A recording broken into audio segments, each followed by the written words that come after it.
Hey guys, my name is Tommy. Welcome back to the channel. Today we continue our 5-minute tour of the Inner Sea region. This time we're going to the land of the free and the home of the Eagle Knights. That's right, we're going to Andoran. The territory that is now Andoran has changed hands a lot over the years.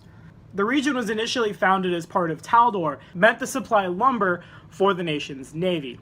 During the Even-Tongue Conquest, when Cheliax declared its independence and began grabbing territory to form an empire for itself, Taldor ceded Andoran to Cheliax. However, in 4669 AR, Andoran claimed its independence, declaring independence from Cheliax, who had pushed throughout their empire mandatory worship of Asmodeus.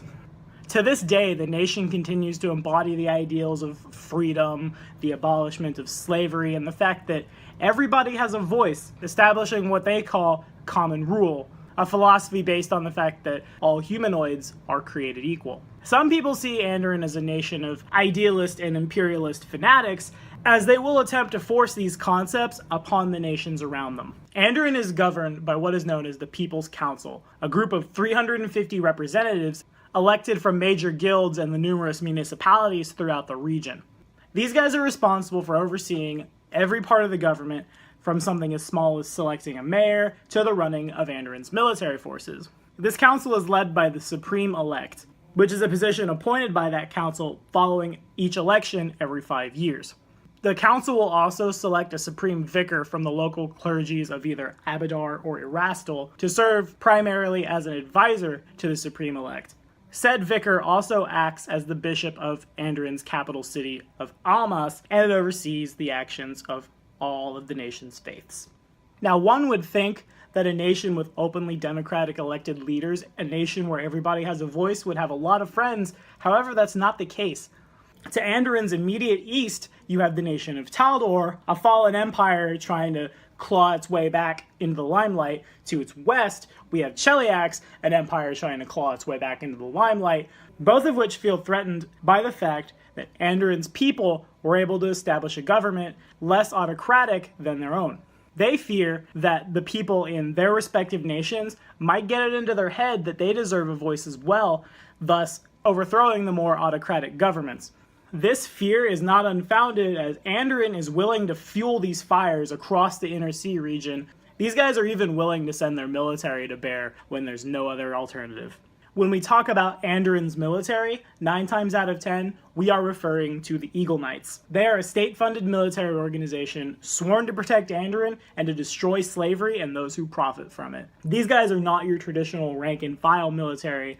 Oftentimes they'll work as moles inside slave organizations, and the Eagle Knights often recruit in non-traditional fashions rather than conscripting the peasants. They'll take anyone with a wide range of skills that they can use to further their cause, up to and including adventurers. If we need a reason to hang out in Andoran, playing a character who's a member of the Eagle Knights, having our characters join the Eagle Knights, having our characters be from Cheliax, infiltrate the Eagle Knights, tear it apart, whichever way you cut it, it's a great adventure hook. The slavery is still alive and well across the Inner Sea, so having your adventurers join the Eagle Knights, setting up their base in Andoran, means they could go anywhere across Golarion, anywhere across the multiverse for that matter, across the various planes, ridding the world of slavery. One of the things I like the most about Andoran is, though they are on the alignment chart, good nation, they don't always do classically good things to get what they want. Yes, slavery is a bad thing. Yes, the Eagle Knights will go to all ends of Golarion to stop it. And in that, we see the neutral good and chaotic good characters coming into conflict with, say, a lawful neutral character. And in this, we have adventure concepts we don't see all the time. This classic good versus evil struggle, while being all well and good, can get a little stale after a while. So if you want to make your players question the morality, send them to Andoran, and send them to a slaver's base somewhere, built in a lawful neutral style, very order and honor and things of that nature, and watch people question whether or not they're doing quote-unquote good actions. Now, as I said before, everywhere on Golarion has a parallel on planet Earth, and though it feels weird to throw this into Middle Ages Europe, Andoran is almost certainly a parallel of Revolutionary War era America.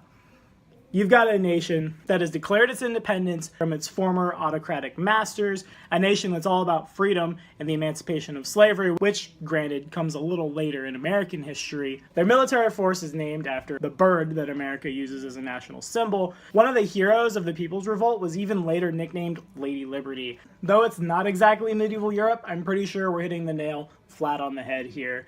It's colonial America.